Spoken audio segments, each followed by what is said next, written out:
ನಮಸ್ಕಾರ. ನಾನು ನಾಗರಾಜ್ ಸಿದ್ದರ್ ಶೆಟ್ ಅಂತ ಕುಮಟಾದಿಂದ ಮಾತಾಡ್ತಿರೋದು. ಈಗಾಗಲೇ ನಾವು ನಾಯಿಯ ಬಗ್ಗೆ ಒಂದೆರಡು ಸಂಕ್ಷಿಪ್ತವಾಗಿ ವಿವರಣೆಯನ್ನು ಕೊಡ್ತಾ ಇದ್ದೀನಿ.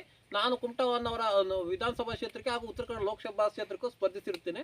ವಿಷಯ ಏನಂದ್ರೆ, ಈಗ ನಾನು ನಾಯಿ ಬಗ್ಗೆ ಕೆಲವೊಂದು ವಿಷಯವನ್ನು ತಮಗೆ ತಿಳಿಸೋಕೆ ಇಷ್ಟಪಡ್ತೀನಿ. ನಾಯಿ ಏನಾಗ್ತದೆ ಅಂದ್ರೆ, ಈಗ ಪ್ರಾಣಿಗಳಲ್ಲಿ ಅದಕ್ಕೆ ಬೆವರು ಬರೋದಿಲ್ಲ. ಬೆವರು ಬರೆದಿದ್ದ ಕಾರಣಕ್ಕೆ ಅದಕ್ಕೆ ಶುಗರ್ ಆಗಿರ್ಬೋದು, ಏನು ಹೆರಗೋಗುವುದಿಲ್ಲ ಬೆವರಿನ ಮುಖಾಂತರ. ಆ ಒಂದು ನಿಟ್ಟಿನಲ್ಲಿ ಅದು ನಾಯಿ ಏನು ಕಚ್ಕೊಳ್ತದಲ್ವಾ, ಆ ಸಮಯದಲ್ಲಿ ಅದು ಗಾಯ ಆಗ್ತದೆ. ಗಾಯ ಆದಾಗ ಅದು ಗುಣ ಆಗುವಂಥ ಸಾಧ್ಯತೆಗಳು ಇರುವುದಿಲ್ಲ.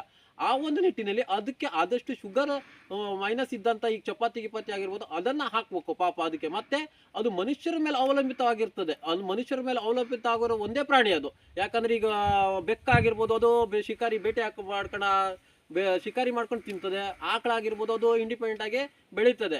ಇದು ಏನಾಗ್ತದೆ ಅಂದರೆ, ಇಂಡಿಪೆಂಡೆಂಟ್ ಆಗಿ ಬೆಳೆಯುವಂಥ ಯಾವುದೇ ತಾಕತ್ತು ಇರೋದಿಲ್ಲ ಪಾಪ ಅದಕ್ಕೆ. ಯಾಕಂದರೆ ಅದು ಮನುಷ್ಯರ ಮೇಲೆ ಅವಲಂಬಿತವಾಗಿರ್ತದೆ. ನಾವೇನು ಆಹಾರವನ್ನು ಸೇವಿಸ್ತೀವೋ ಅದನ್ನೇ ಆಹಾರದ ಮೇಲೆ ಅವಲಂಬಿತವಾಗಿರ್ತದೆ. ಅದ್ರ ಮೇಲೆ ಸ್ವಲ್ಪ ಕರುಣೆ ಇರಲಿ. ಯಾಕಂದರೆ ಬಾಕಿ ಎಲ್ಲ ಕೆಲವೊಂದು ಪ್ರಾಣಿಗಳು ಏನಾಗ್ತದೆ, ಅದಾಗೆ ಸ್ವತಂತ್ರವಾಗಿ ಬೆಳೀತದೆ. ಇದು ಸ್ವತಂತ್ರವಾಗಿ ಬೆಳೆಯುವಂಥ ಭಾಳ ಕಷ್ಟ. ಅದಕ್ಕಾಗಿ ಈಗ ಮತ್ತೆ ನಮ್ಮ ಇಲ್ಲಿ ಸುತ್ತಮುತ್ತಲಿನ ಸ್ವಚ್ಛತೆ ಬಗ್ಗೆ ಕೂಡ ಅದೊಂದು ಮಹತ್ವದ ಪಾತ್ರವನ್ನು ಕೂಡ ವಹಿಸ್ತದೆ. ಯಾಕಂದರೆ ಅನ್ನ ಮುಸ್ರೆ ಗಿಸ್ರೆ ಎಲ್ಲ ತಿನ್ನೋದ್ರಿಂದ ಹಿಡಿದು ಎಲ್ಲ ರೀತಿಯಿಂದ ಹಿಡಿದು, ಅದಕ್ಕಾಗಿ ಅದ್ರ ಮೇಲೆ ಸ್ವಲ್ಪ ನಾಯಿಯ ಮೇಲೆ ಒಂದು ಸ್ವಲ್ಪ ಜನರಿಗೆ ಕರುಣೆ ಇರಲಿ ಹೇಳಿ ನಾನು ಹೇಳಕ್ಕೆ ಇಷ್ಟಪಡ್ತೀನಿ.